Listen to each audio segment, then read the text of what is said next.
estar, amados hermanos, bien atentos a lo que Dios nos quiere hablar a través de su bendita palabra con todos nosotros, nuestro pastor Pedronel Tavares, en la exposición de la palabra del Señor.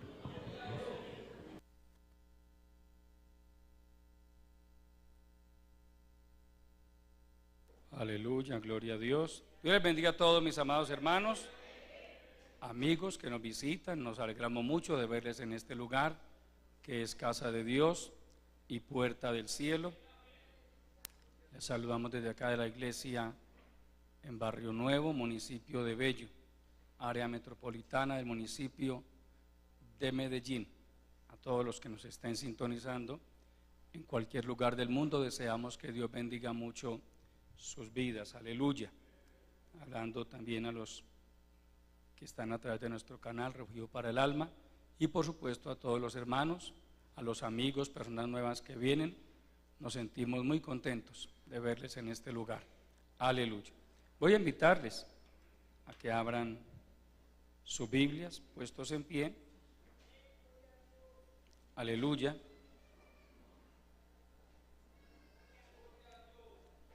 En el Evangelio según San Juan, capítulo 6, San Juan capítulo 6, aleluya, Cristo vive para siempre, aleluya. Capítulo 6, vamos a tomar el verso 63, verso 63. ¿Cuánto lo tienen?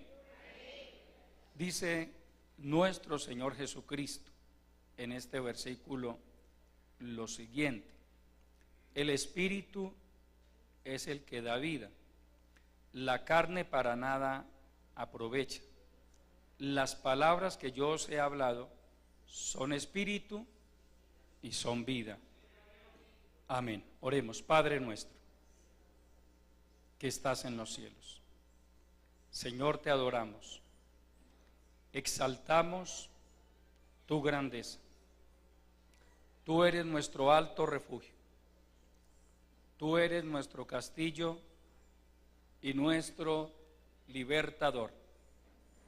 Te damos gracias, Señor, por tu presencia en este lugar, por tu pueblo, por esta preciosa multitud de hombres y mujeres que hoy se ha dado cita en este lugar para alabar y glorificar tu santo nombre, y por todos los que están participando del culto también a través del canal Refugio para el Alma. Gracias por tu bendita palabra, Señor. Háblanos a través de ella. Señor, envía la palabra. Yo te suplico que trates con cada vida allá en lo más profundo de su corazón. También te pido que me des la gracia, la sabiduría y la unción suficientes para compartir la enseñanza de tu bendita palabra. Toma el control total de mi vida, Señor. Habla a través de mis labios y que tu Santo Espíritu aplique esta palabra en lo profundo de cada corazón. Salva las almas, sana a los enfermos, liberta a los oprimidos por el diablo. Todo esto te lo pedimos en el nombre de Jesucristo, y te damos de antemano la honra, la gloria y el reconocimiento que solo a ti pertenecen en Cristo Jesús. Amén, aleluya. Tomen asiento, mis amados hermanos y amigos, aleluya, gloria a Jesucristo. Dios me ha regalado un tema para compartirles en esta mañana que tiene como título la importancia del Espíritu Santo en la vida del creyente. Amén. La importancia del Espíritu Santo en la vida del creyente. Perdón, hermanos.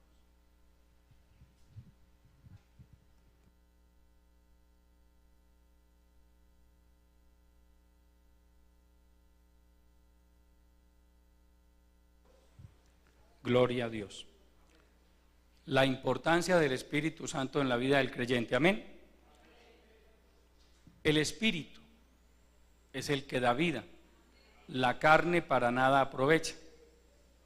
Nos enseña nuestro Señor Jesucristo esta realidad tan importante, y sí que tiene relevancia esta enseñanza en este tiempo de tanta vanidad. El hombre, el ser humano, se ha desbocado, no digo que todos los seres humanos, pero sí estoy diciendo que es una tendencia que se ha venido posicionando en esta sociedad materialista. Hermano, la tendencia del culto al cuerpo. Usted ve cómo se han multiplicado los gym, los gimnasios, amén, por todas partes. Y usted ve la gente, hermano, casi que embelesada y no sabe qué más hacer para que su cuerpo se vea mejor. Y sí, es importante cuidar la salud del cuerpo, por supuesto, pero de ahí a rendirle culto al cuerpo, eso es otra cosa muy diferente. Amén. Entonces, mire si tiene relevancia o no lo que dice el Señor. El espíritu es el que da vida. La carne para nada aprovecha. A una persona de nada le sirve pasarse la vida metida en gimnasios y haciendo tantas cosas, cirugías estéticas y una cosa y otra, para verse bien, si finalmente su carne un día se va a descomponer. Amén. Porque las modelos también se mueren, eso lo hemos visto, hermano, en ocasiones. Los galanes de televisión también se mueren, los cantantes famosos también se mueren, los deportistas se mueren. Amén. ¿Cuántos jugadores de fútbol han llegado a morir en una cancha? Tal vez nunca se pase por la mente de un futbolista la idea de que en esta cancha posiblemente voy a morir yo. Menos pensaría uno, porque creemos que ellos mantienen un estado físico impresionante, se les considera deportistas de alto rendimiento.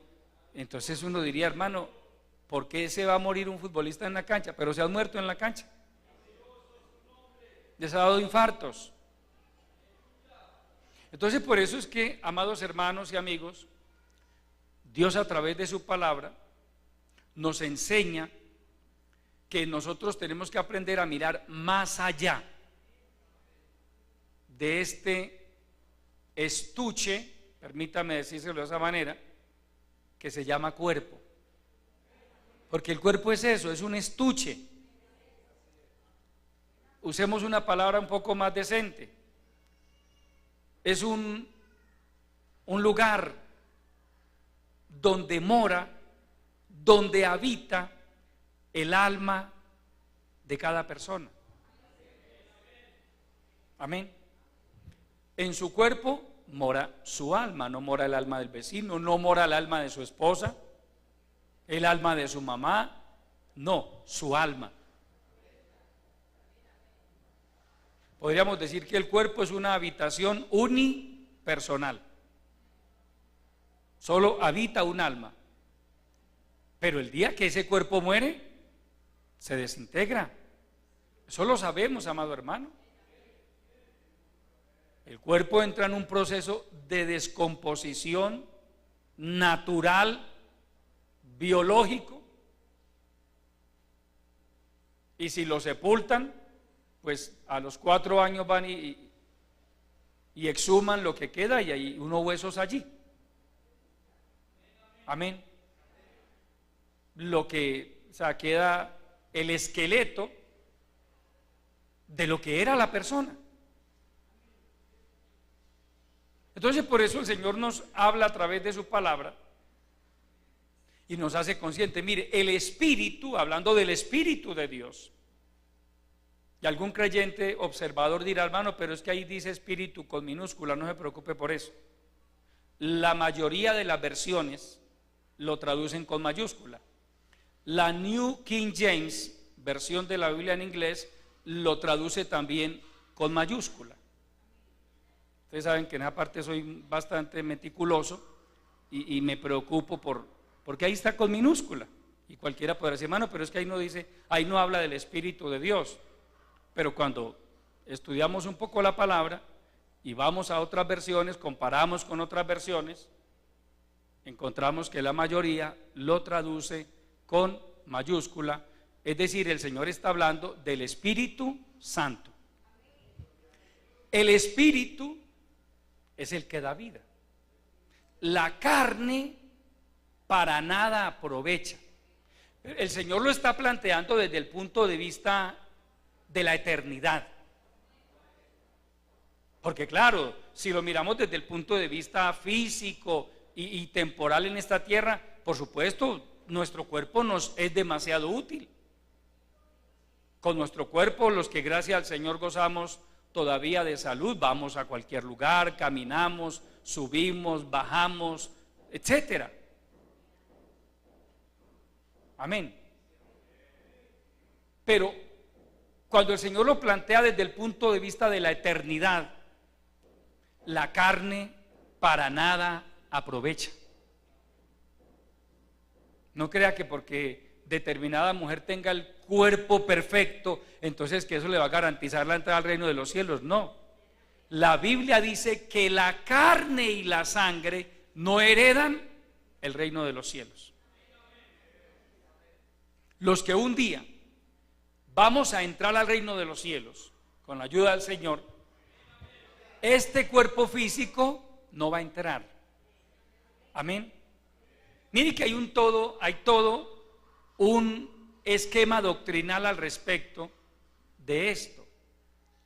Para que usted y yo podamos entrar al cielo integralmente, es decir, el alma, el espíritu y el cuerpo, porque el cuerpo también entrará allá, este cuerpo tiene que ser o resucitado en el caso de los que ya han muerto en Cristo, o transformado en el caso de los que estemos vivos cuando venga el Señor Jesucristo por la iglesia. Amén. He aquí os digo un misterio, dice el apóstol Pablo en su primera carta a los Corintios, capítulo 15. No todos dormiremos, es decir, no todos moriremos. Amén.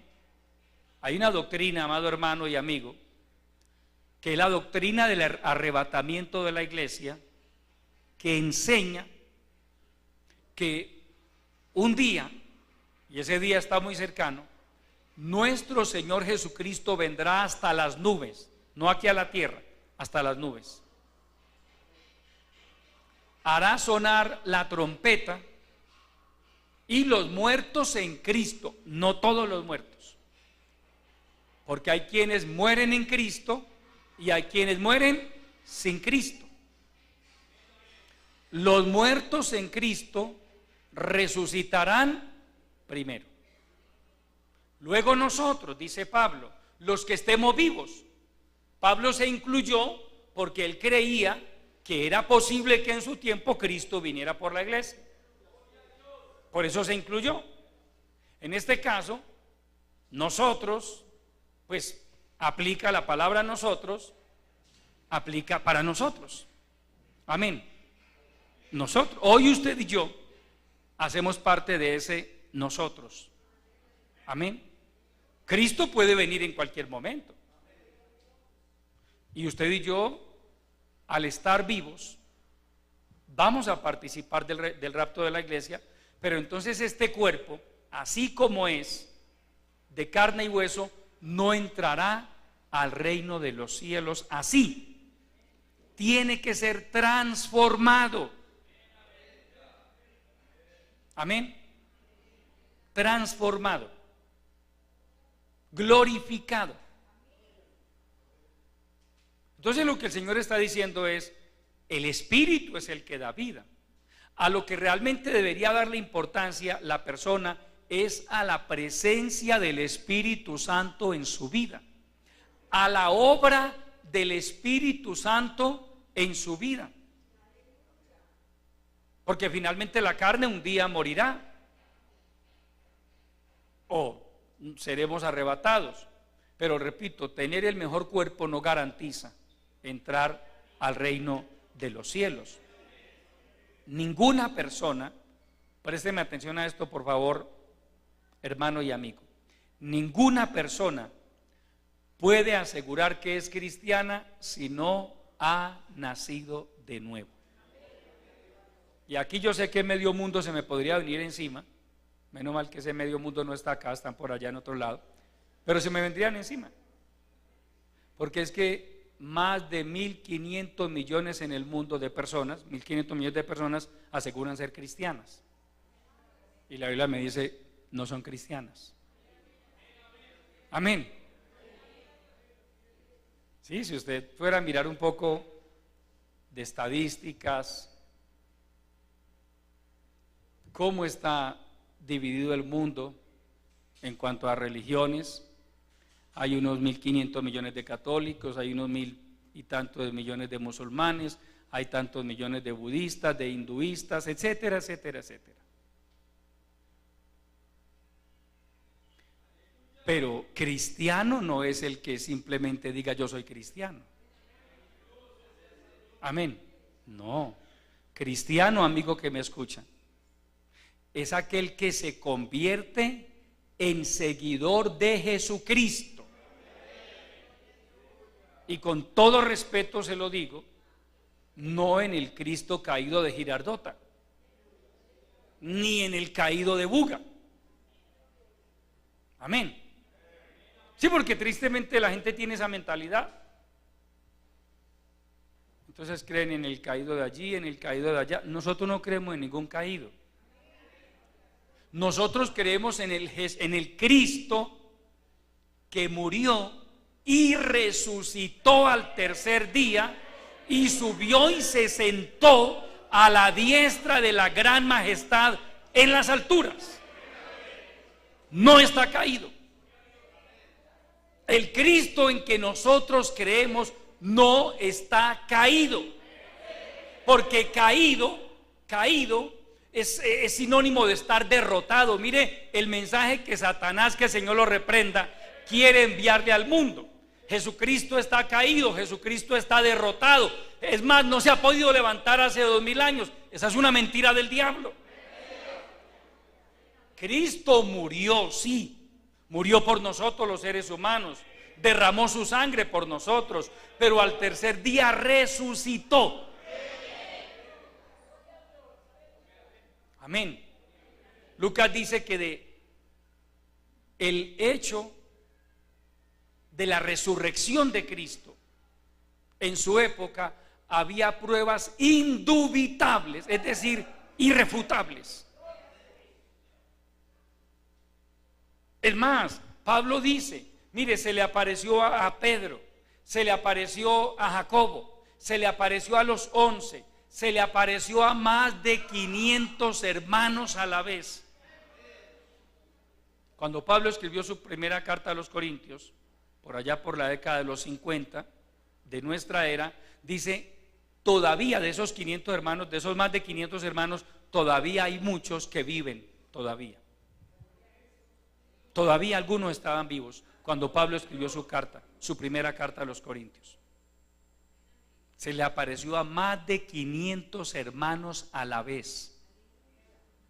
Por eso Lucas dice, hay pruebas indubitables. Amén. Es más, otra prueba irrefutable de la resurrección de Cristo, hermano, es que mire, a través de los años, de los siglos, cualquiera que le apasione un poco la historia y se ponga a investigar un poco acerca de la historia de la iglesia, sabrá de las tantas persecuciones que la iglesia cristiana ha padecido a través de los siglos. Y no por ahí por el brujito del barrio o por el malocito de un barrio, no, por emperadores. Papas romanos han encabezado la persecución contra el pueblo cristiano. Eso no lo digo yo por ser pastor, eso lo dice la historia. la famosa Inquisición, que de santa no tenía absolutamente nada, porque fue un concierto de muerte, de torturas, de desapariciones forzadas. No fue otra cosa que una empresa de exterminio creada por la Iglesia Católica Romana en cabeza de muchos papas. Eso lo dice la historia. Eso no es un secreto que por ahí tenga. No, hermano, usted entra a Google y escriba ahí en Google. Por ejemplo, le voy a dar una pista: papas que promovieron la Inquisición. Ya, ahí le va a dar un poco de nombres. Amén. ¿Por qué ellos promovieron la Inquisición? Si se supone que son cristianos o no. Es lo que se supone. Es más, se hacen llamar, porque no son, la Santa Madre Iglesia. No son.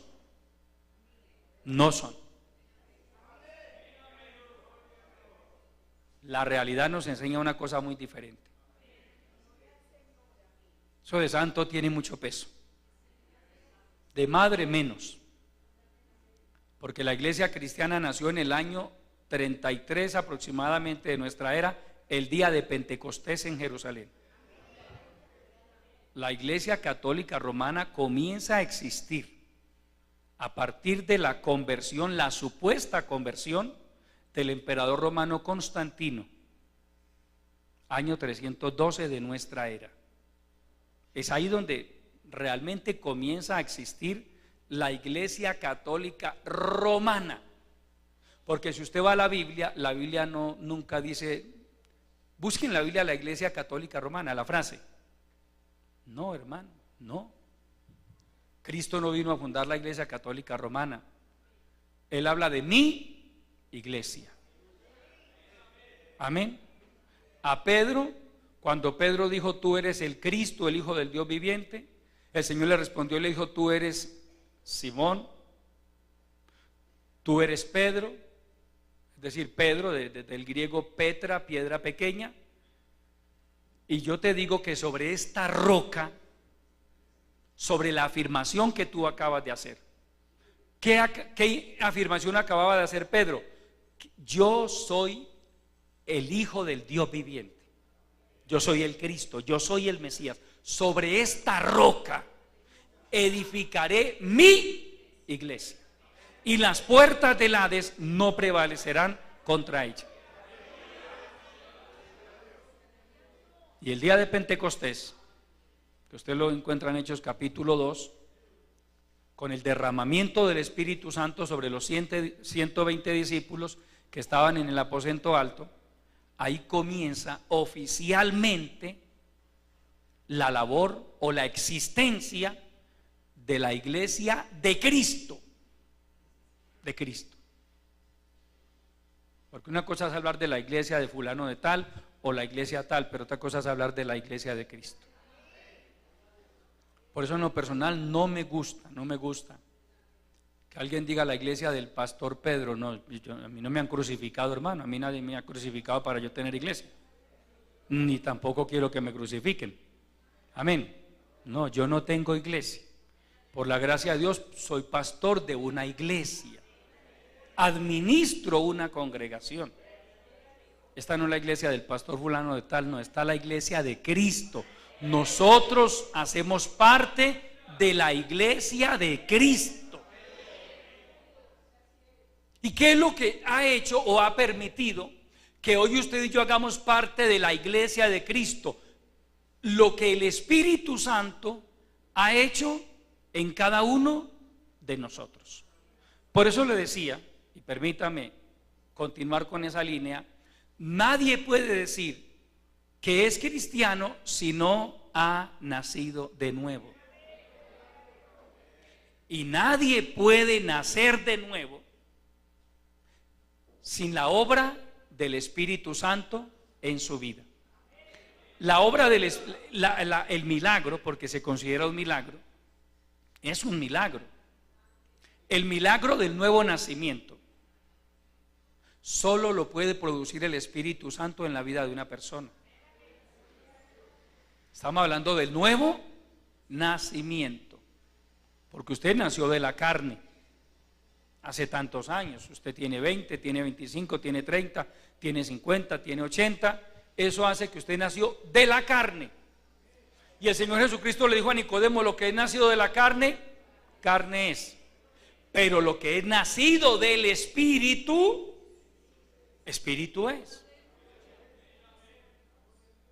Leía de un anciano de 80 años de edad.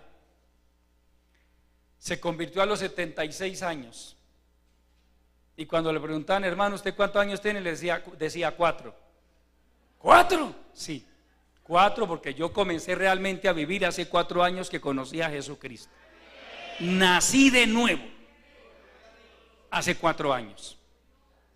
Y sí, es válida la reflexión. Amén, es válida. Es que de ahí hacia atrás la Biblia me dice que yo estaba muerto en mis delitos y pecados. Sí, para el mundo estaba vivo, para mi familia estaba vivo, pero espiritualmente hablando estaba muerto. Entonces dice Pablo en su carta a los Efesios: y Él os dio vida a vosotros cuando estabais muertos en vuestros delitos y pecados. ¿Sí ve que la carne para nada aprovecha? Los años que usted y yo vivimos en la carne, amados hermanos, es decir, dándole rienda suelta a las pasiones de la carne, estábamos muertos. Estábamos sin esperanza y sin Dios en el mundo.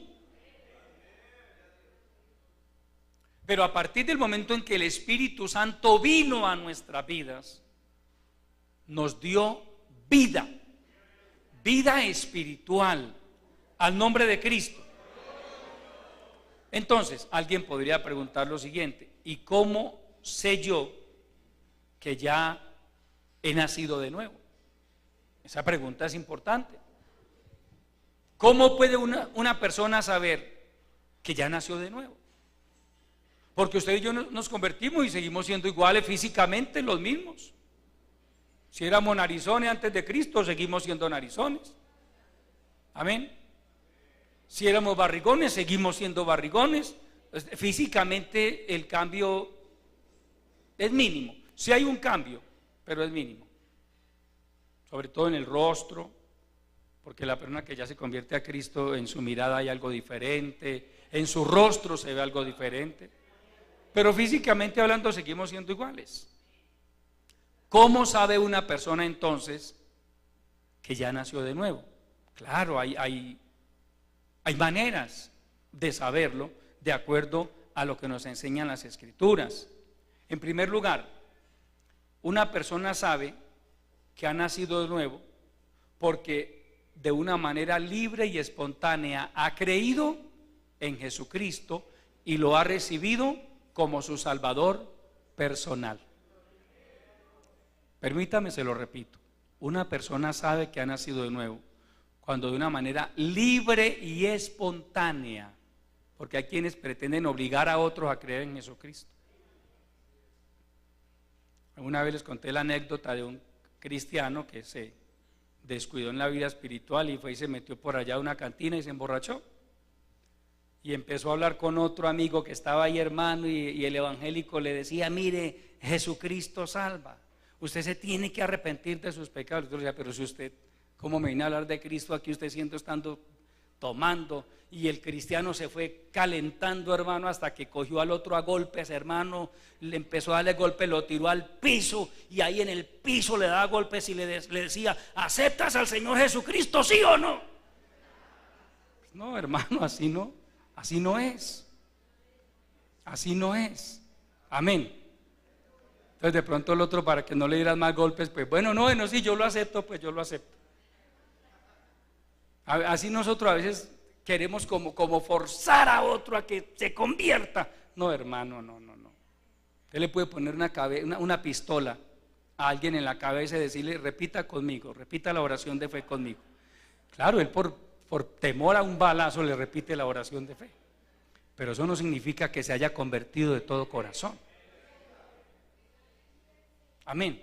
Es cuando la persona, al escuchar la palabra de Dios, ojo, el Espíritu Santo lo convence de justicia, de pecado y de juicio. El Espíritu Santo. Cuando Él venga, dice el Señor Jesucristo hablando del Consolador, convencerá al mundo de justicia, de pecado y de juicio. Entonces la persona, hermano, siente en su corazón: ese soy yo. Yo necesito a Cristo. Yo necesito ser salvo. Yo estoy en pecado. Entonces esa persona acepta a Cristo de una manera voluntaria, lo recibe como su Salvador personal. Eso es bíblico, hermano. Vaya a Romanos capítulo 10, por favor. Aleluya. Romanos capítulo 10. Cristo vive, aleluya. Mire lo que dicen los versículos 9 y 10. Que si confesares con tu boca que Jesús es el Señor y creyeres en tu corazón que Dios le levantó de los muertos, serás salvo. Porque con el corazón se cree para justicia, pero con la boca se confiesa para salvación. Por eso, hermano y amigo, es que cuando invitamos a una persona a recibir a Jesucristo como su Salvador personal, le pedimos que haga la oración de fe en voz alta. ¿Sí entiende por qué? Porque si yo le digo, bueno, hágale, pues mentalmente digas, la Biblia me está diciendo es que si confesares con tu boca, amén, que Jesús es el Señor, y creyeres en tu corazón que Dios le levantó de los muertos, serás salvo. Porque con el corazón se cree para justicia, pero con la boca se confiesa para salvación. Si yo soy salvo, yo confieso que creo en Jesucristo, que amo a Jesucristo. Es más, creo que Jesucristo es el Señor de mi vida. Creo que Él murió por mí en la cruz del Calvario. Creo que Él resucitó de entre los muertos. La importancia de creer y de confesar.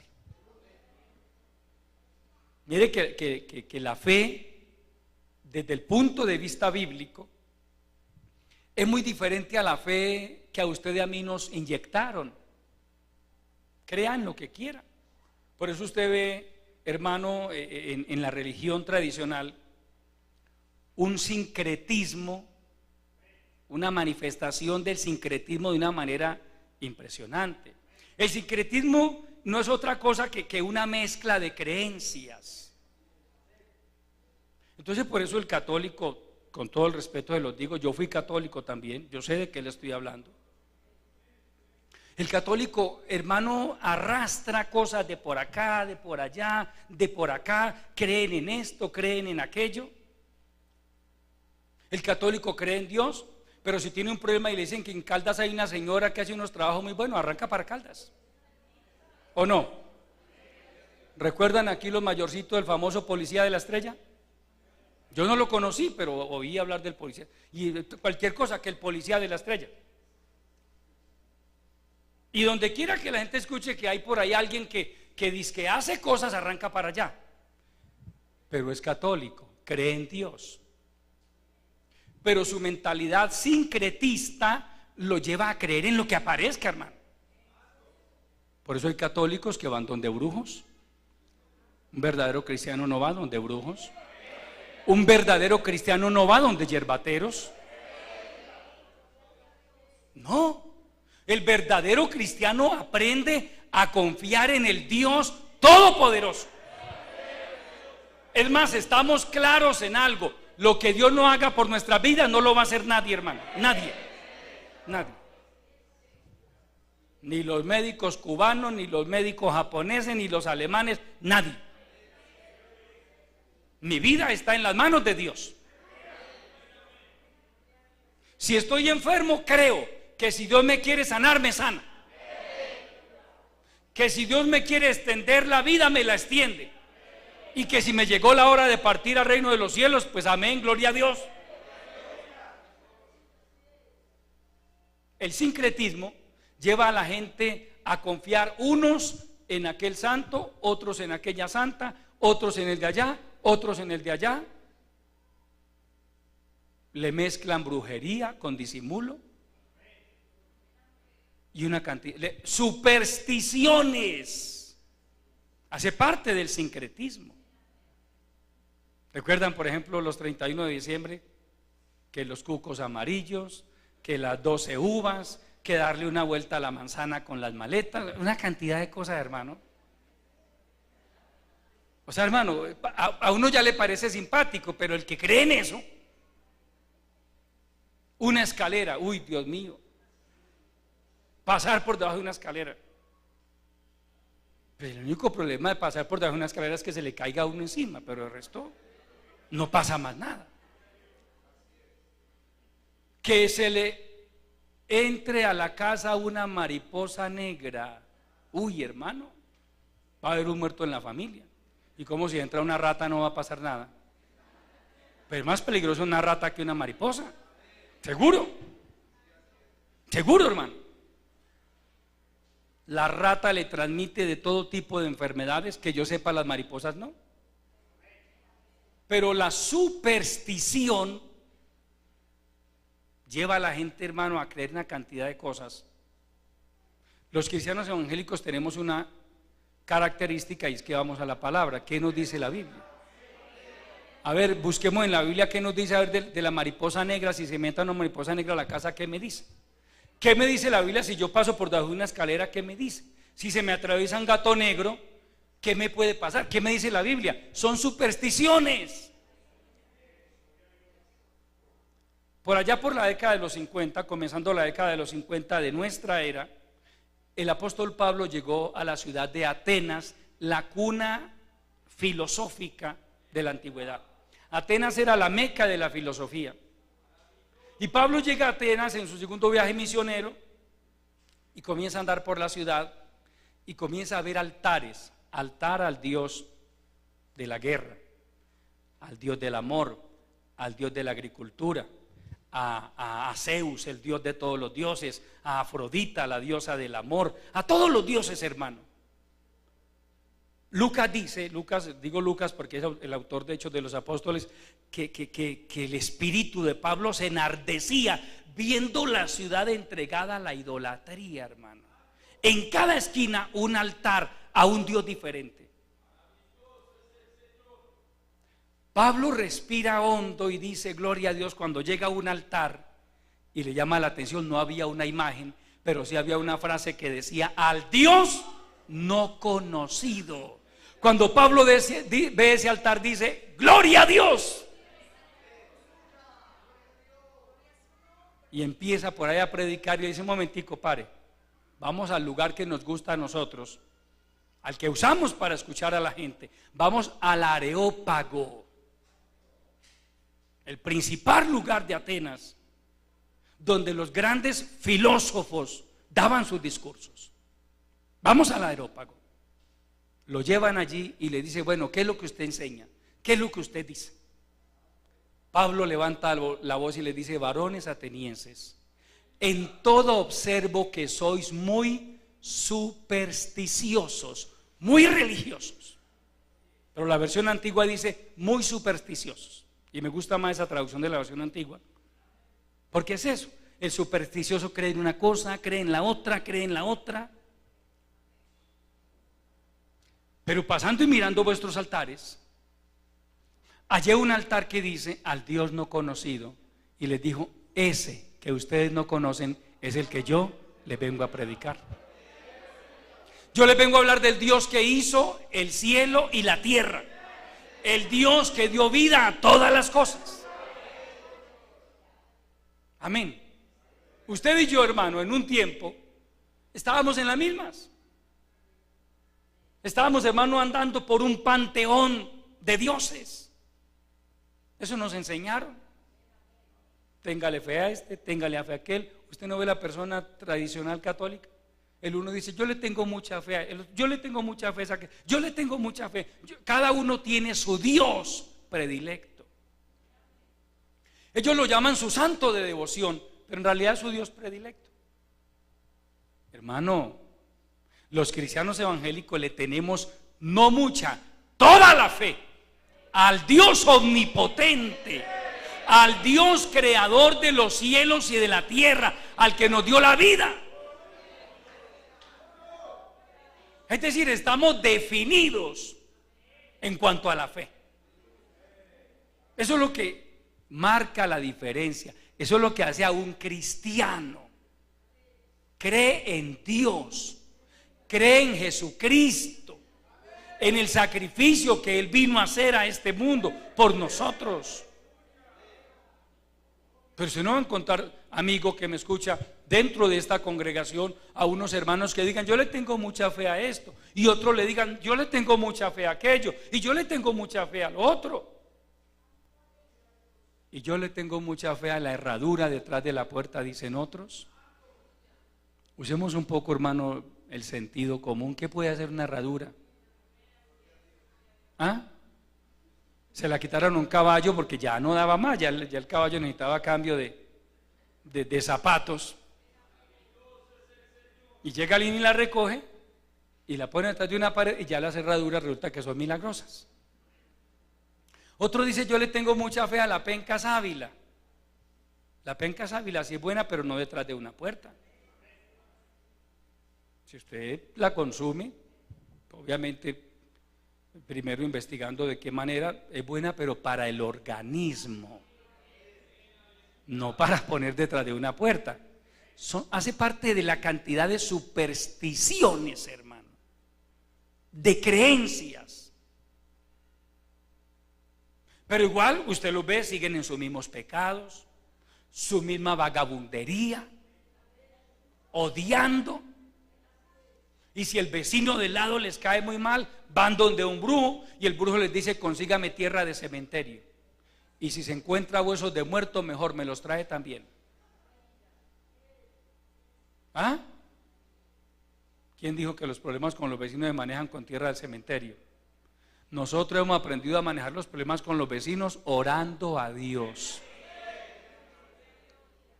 Amén. Porque sí, en toda parte vamos a encontrar vecinos por ahí maluquitos, odiosos. Eso es normal. Pero ni con tierra de cementerio, ni con huesos de muertos. Hermano, eso es brujería. Eso es hechicería. Usted no va a ver a un cristiano evangélico yendo donde un brujo con la foto de la novia o de la muchacha, que él está loco por esa muchacha. ¿Ha leído por ahí esos carteles en las calles? Ligamos a su ser querido.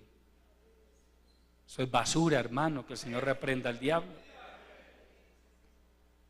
Yo no necesito que nadie me ligue a mi esposa, hermano. No. Manéjese bien con su esposa y ya va a estar ahí.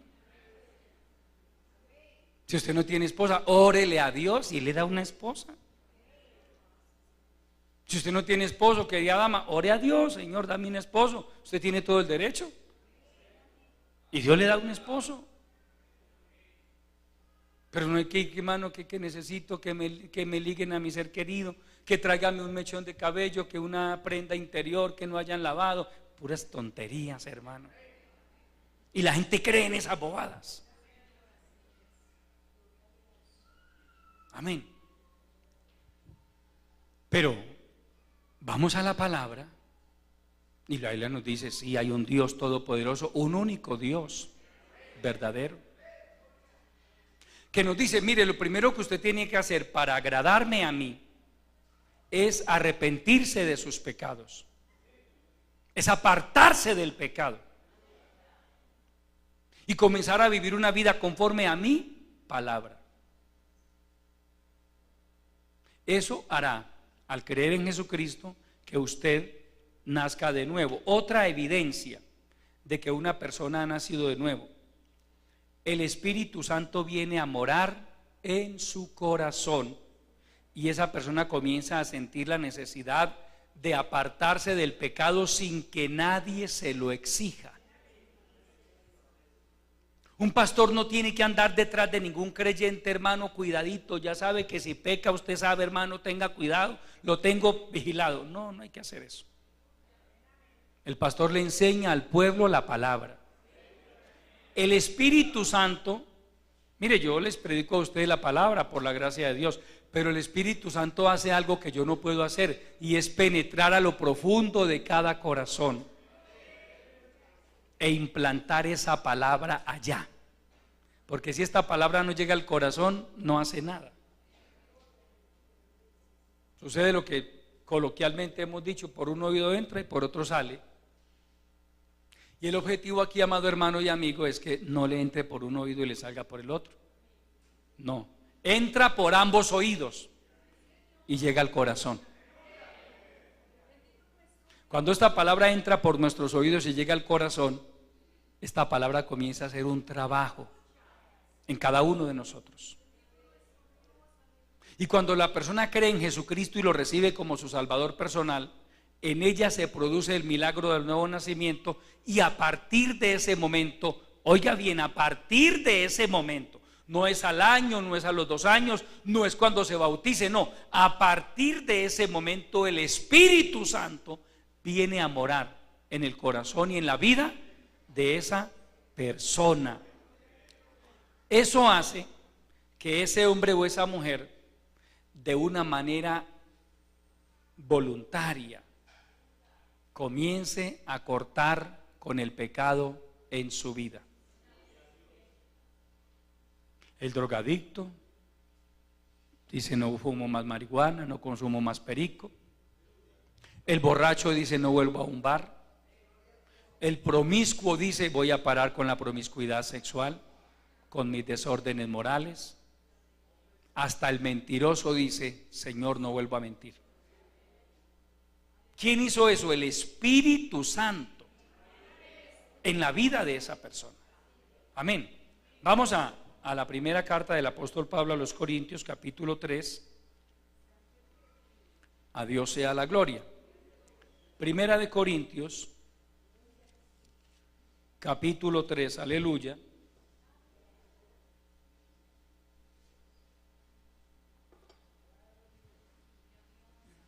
Vamos a leer el verso 16.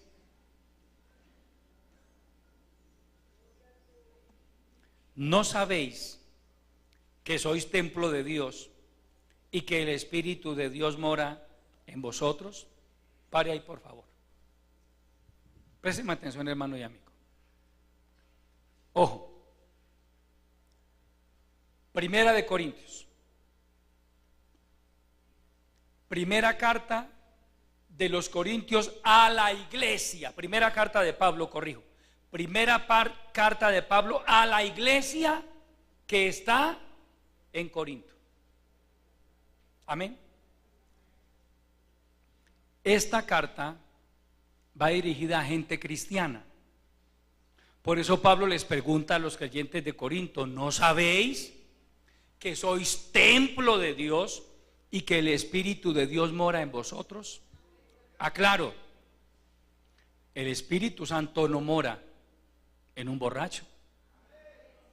El Espíritu Santo no mora en un adúltero.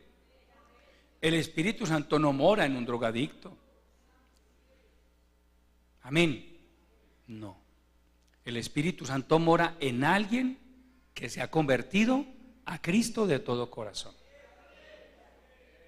Esto me es importante aclararlo porque cualquiera puede decir: mire que ahí dice la Biblia, el Espíritu, todos los seres humanos somos templo del Espíritu de Dios. No, la Biblia hay que estudiarla, pero una de las cosas que es importante al momento de estudiar la Biblia es a quién va dirigida la carta o el libro.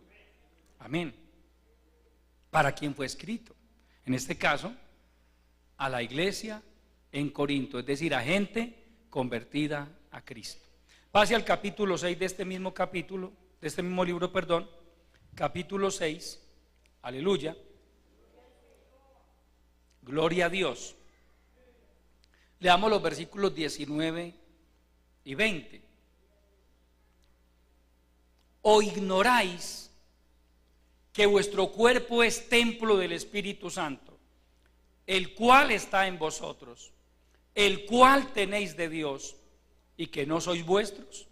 Porque habéis sido comprados por precio. Glorificad pues a Dios en vuestro cuerpo y en vuestro espíritu, los cuales son de Dios. Amados hermanos, el cuerpo de un verdadero cristiano es templo del Espíritu Santo.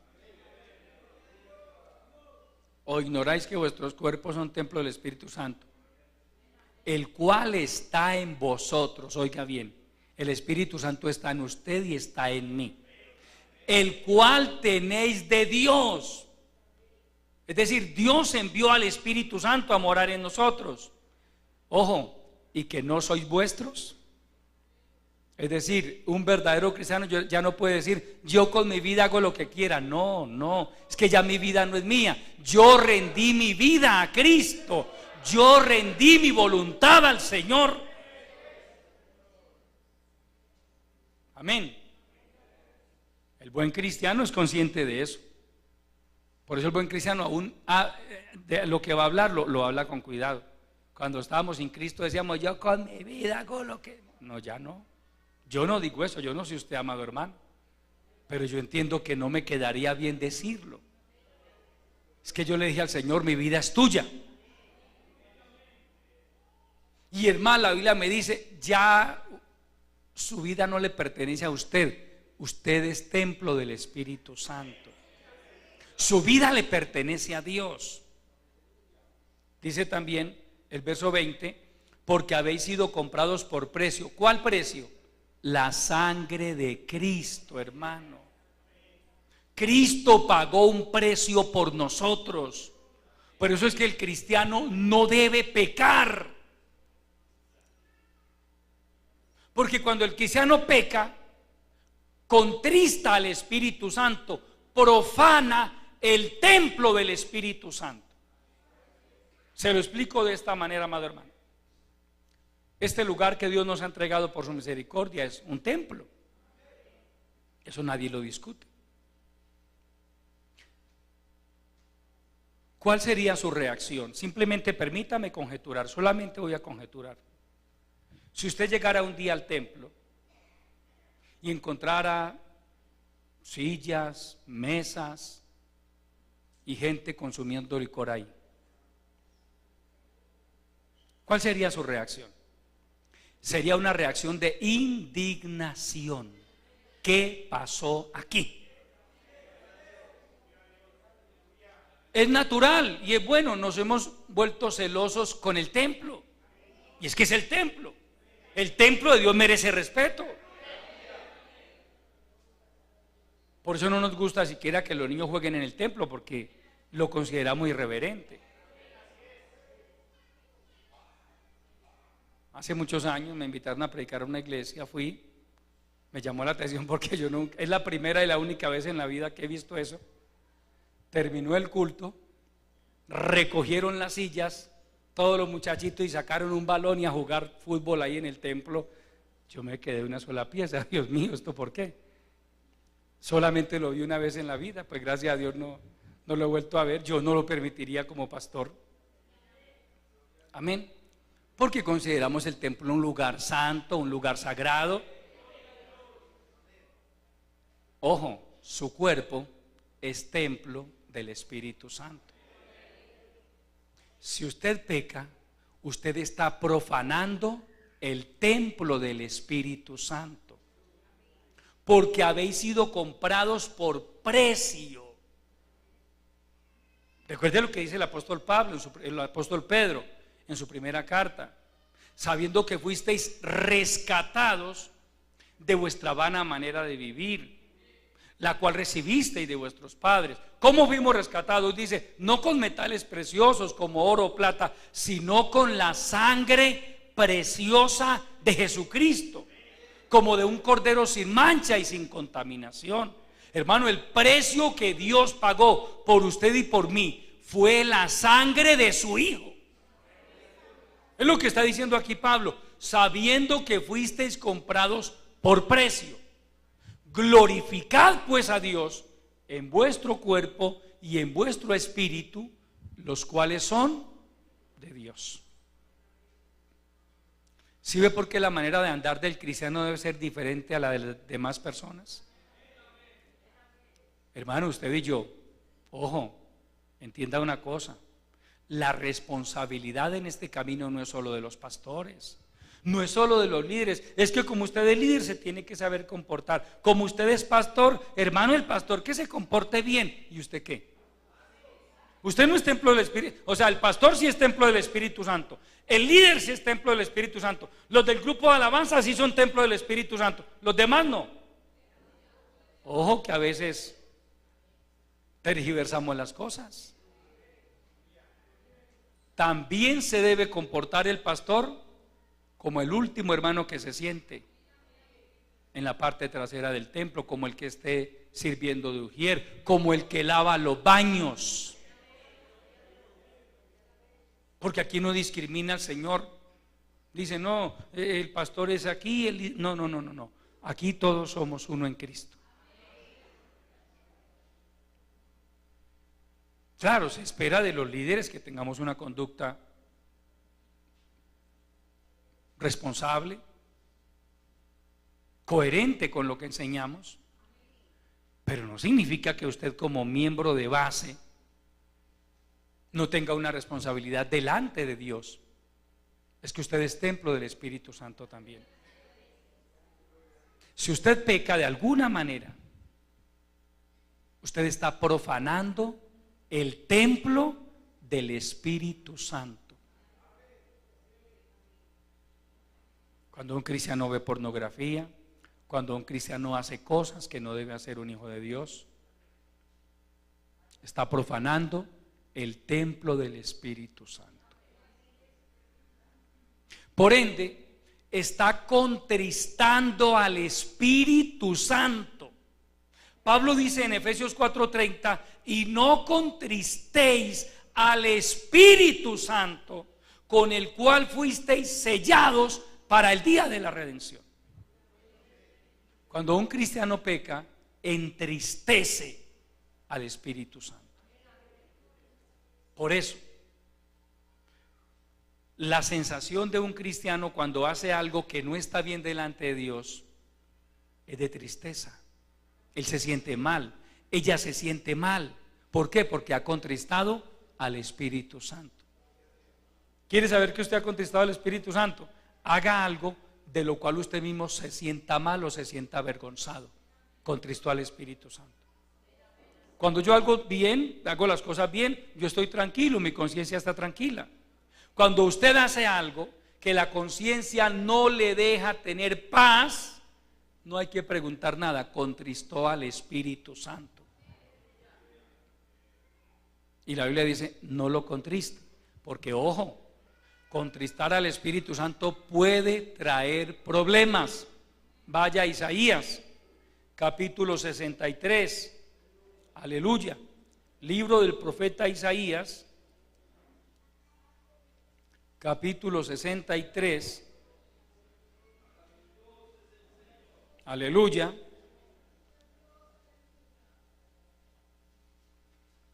Capítulo 63 del profeta Isaías, verso 10, hablando de Israel, del pueblo de Israel en el desierto. Mas ellos fueron rebeldes e hicieron enojar su Santo Espíritu, por lo cual se les volvió enemigo y él mismo peleó contra ellos. Ojo, amado hermano, mire lo delicado del asunto. Primero, el Espíritu Santo se enoja porque el Espíritu Santo tiene sentimientos. Amén. El Espíritu Santo enseña. Cuando Él venga os enseñará todas las cosas, dijo el Señor Jesucristo. Convence al pecador. pero también se entristece y se enoja. Los israelitas en el desierto hicieron enojar su Santo Espíritu, por lo cual se les volvió enemigo y él mismo peleó contra ellos. Mira, amado hermano, mira lo que puede pasar con un creyente que comienza a jugar. No es que usted, por un ejemplo, también se puede contristar al Espíritu Santo con un arrebato de ira, también.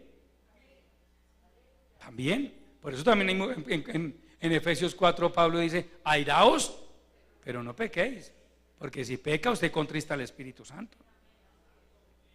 O sea, no se contrista al Espíritu Santo solo con pecados de inmoralidad, también con ira, con malas palabras. Entonces no significa que si usted tuvo un arrebato de ira, que ya el Espíritu Santo se le volvió enemigo. No, esto habla, recuerde que si usted estudia los libros de Números, de Deuteronomios, Dios le dice a Moisés: es que ya se han rebelado contra mí tantas veces, muchas veces. Habían pecado una vez, 2 veces, 3 veces, dice 10 veces. Finalmente se le volvió enemigo. Eso habla, amado hermano, de la persona, del creyente. Aquí estamos hablando de creyentes que asume una actitud necia y comienza a pecar delante de Dios de una manera repetitiva, recurrente. Y peca y vuelve a pecar y como que no pasó nada. Y hermano, aquí donde me ven, no me tiré una, sino como 4 canitas al aire. Y bueno, por ahí de pronto esta semana me tiro otras 2 o 3 y no pasa nada. Mire que no ha pasado nada. Esperemos. Yo le garantizo de que va a pasar, pasa. Que no haya pasado nada todavía, le voy a decir qué es lo que sucede: que Dios es lento para la ira y grande en misericordia, y está esperando a ver si la persona reacciona, a ver si vuelve en sí, a ver si toma conciencia. Yo estoy pecando contra Dios, yo estoy contristando al Espíritu Santo de Dios, y cae de rodillas y le dice: Señor, perdóname, Señor, te estoy fallando, estoy pecando contra ti, ten misericordia de mí, me arrepiento de todo corazón de mis pecados. Bueno, ya Dios le ha dado un manejo a esa situación.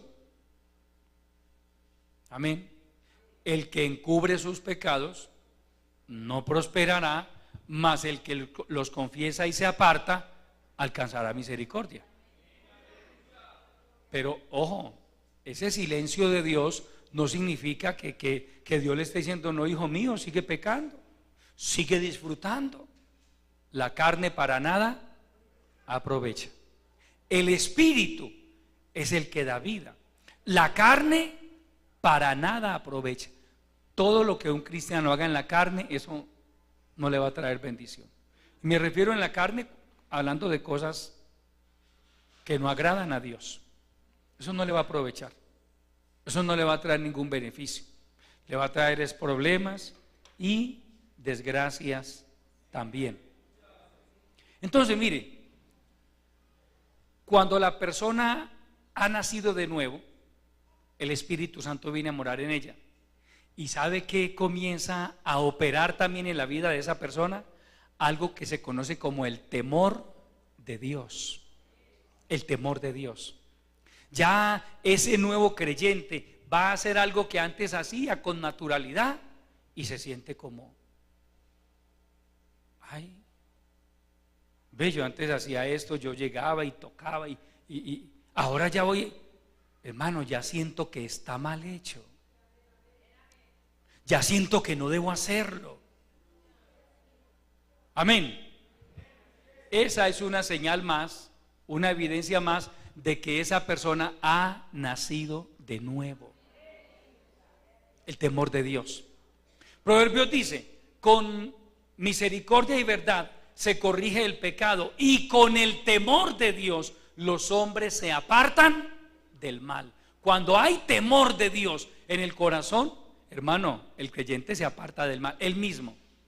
No tiene que ir el pastor, no tiene que ir la mamá, no, él mismo se aparta del mal. El temor de Dios. Por eso la importancia de que el cristiano continuamente en oración le pida al Señor, diciendo: Señor, coloca cada día más y más de tu santo temor en mi corazón. Cuando usted tiene temor de Dios, usted mismo se cuida, usted se guarda. Esa persona ha nacido de nuevo, hermano. Ahí no hay que buscarle mayor. No ha nacido de nuevo. Pero el que usted ve que dice ser cristiano y anda por ahí en un pecado, en el otro, hermano, pero ¿por qué si él va a la iglesia? Pues sí, va a la iglesia, pero no ha nacido de nuevo. Por sus frutos los conoceréis, hermano. La gente comete el error de medir a todos los cristianos con el mismo rasero. Pero es que él va a la iglesia, es que aquí entra cualquiera, hermano. La iglesia es un lugar público. De hecho, yo no le puedo prohibir la entrada a nadie al templo. Mientras una persona aquí venga de una manera respetuosa y se siente, hermano, yo no le puedo impedir que entre. Eso no significa que esa persona sea cristiana o que haya nacido de nuevo. Vine a la iglesia y albergamos la esperanza de que algún día, a través de la palabra, Dios trate con él y cambie. Bueno, gloria a Dios. Pero cristiano es aquel que se aparta del pecado, él mismo se aparta del pecado. No practica el pecado. ¿Por qué? Porque ha nacido de Dios, porque la simiente de Dios está en él y no practica el pecado. Al nombre de Cristo. Mire, amados hermanos, fue el Espíritu Santo quien nos libertó de la esclavitud del pecado, que es lo que conduce a los seres humanos a cometer tantas locuras. Yo que veo un poco de noticias, hermano, todos los días uno ve una cantidad de locuras que la gente comete. Pero locuras, hermano, incluyendo asesinatos, violaciones de niños, tantas cosas, hermano, tantas.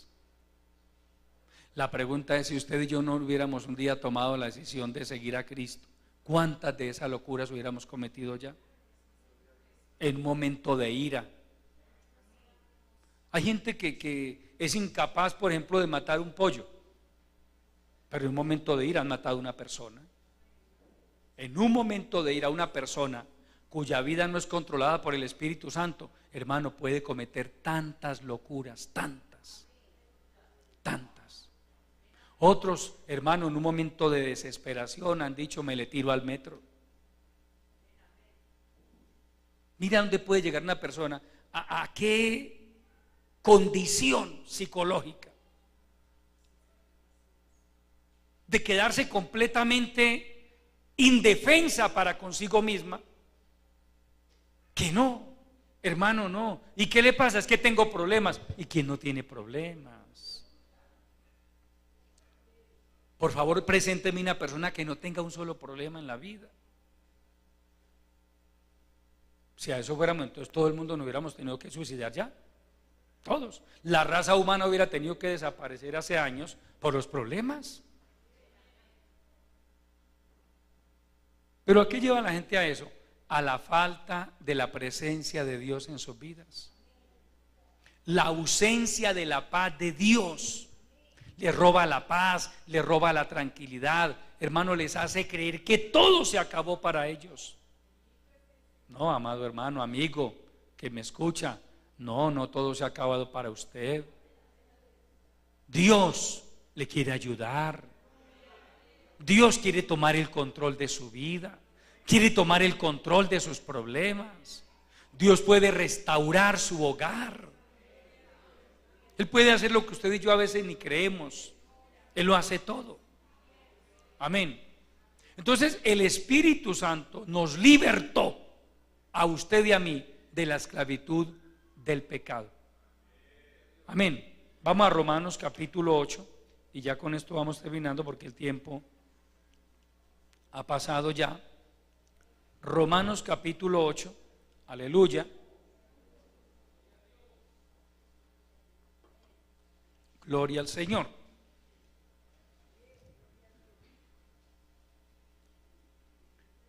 Leamos los primeros dos versículos. Ahora pues, ninguna condenación hay para los que están en Cristo Jesús, los que no andan conforme a la carne, sino conforme al Espíritu. Porque la ley del Espíritu de vida en Cristo Jesús me ha librado de la ley, del pecado y de la muerte. Présteme atención, por favor, amado hermano y amigo. Mire, dos leyes universales. La ley del Espíritu de vida en Cristo Jesús y la ley del pecado y de la muerte. ¿Bajo cuál ley anda usted? Al verdadero cristiano, la ley del Espíritu de vida en Cristo Jesús lo ha libertado de otra ley. Hermano, usted y yo no sabíamos eso, pero vivíamos bajo una ley, la ley del pecado y de la muerte. Por eso hacíamos, permítame la expresión coloquial, hasta para vender. Y si alguien nos reclamaba, nos enojábamos. Porque yo hago con mi vida lo que yo quiera. La ley del pecado y de la muerte. Pero el verso 1 dice, ahora pues, présteme atención, verso 1, ahora pues, ninguna condenación hay para los que están, ¿dónde? En Cristo Jesús, los que no andan conforme a la carne, sino conforme al Espíritu. Aquí hay una enseñanza tremenda, porque me está hablando de condenación. Ninguna condenación hay para los que están en Cristo Jesús, es decir, para el resto sí hay condenación. Amén. Hay condenación, amigo, la condenación eterna existe. Hermano, para usted y yo que andamos en Cristo Jesús, no hay ninguna condenación, ninguna. Usted y yo podemos andar tranquilos con respecto a ese tema. Un verdadero cristiano no tiene que preocupar, ay hermano, ¿será que si yo me muero, será que mi alma se pierde? No, ninguna condenación hay para los que están en Cristo Jesús. El que se muere sin Cristo, ese es el problema, porque si hay condenación. No hay condenación para los que no andan conforme a la carne, sino conforme al Espíritu. Es decir, conforme a la dirección del Espíritu Santo.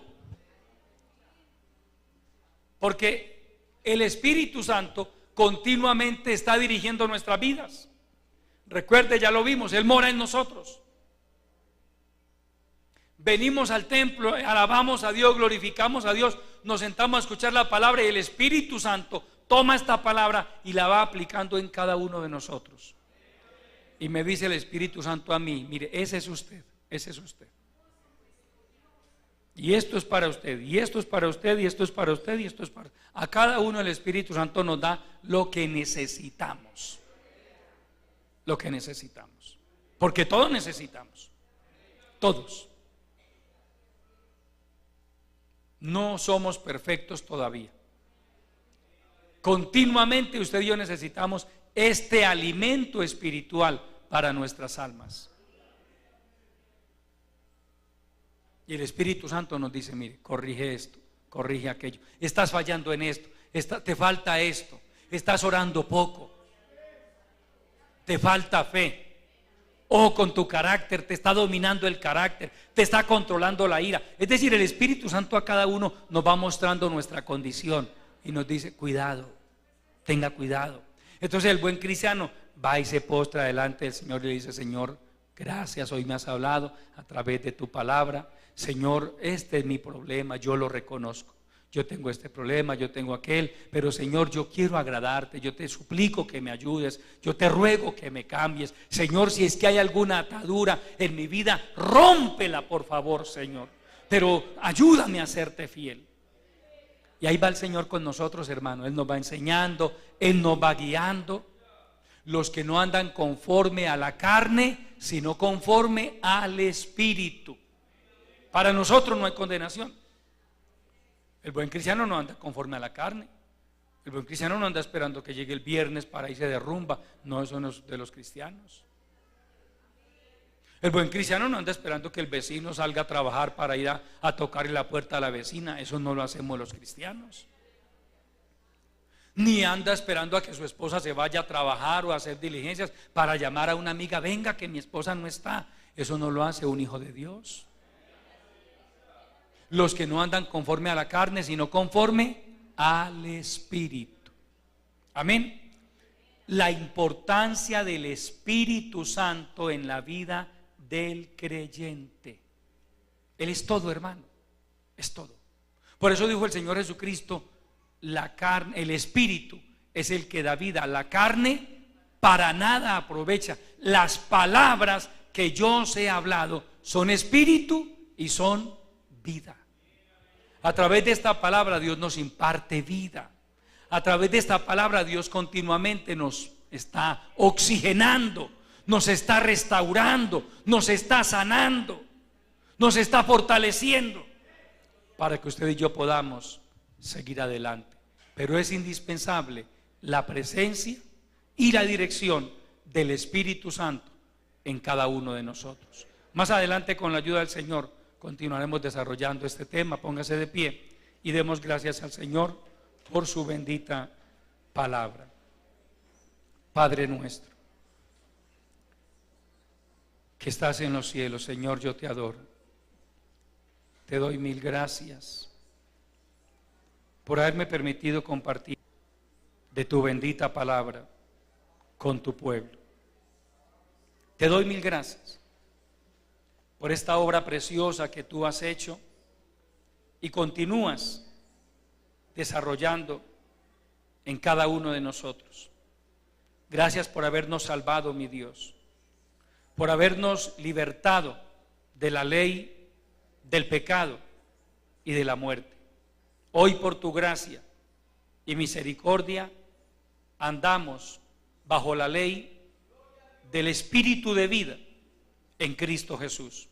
Queremos seguir caminando bajo esa ley, porque anhelamos agradarte, porque anhelamos hacer tu voluntad. Padre, glorifica esta palabra, que ella no vuelva vacía a ti, sino que haga la obra para la cual tú la has enviado. Que esta palabra se quede en lo profundo de cada corazón, Señor, y nos conduzca a ser cada día mejores cristianos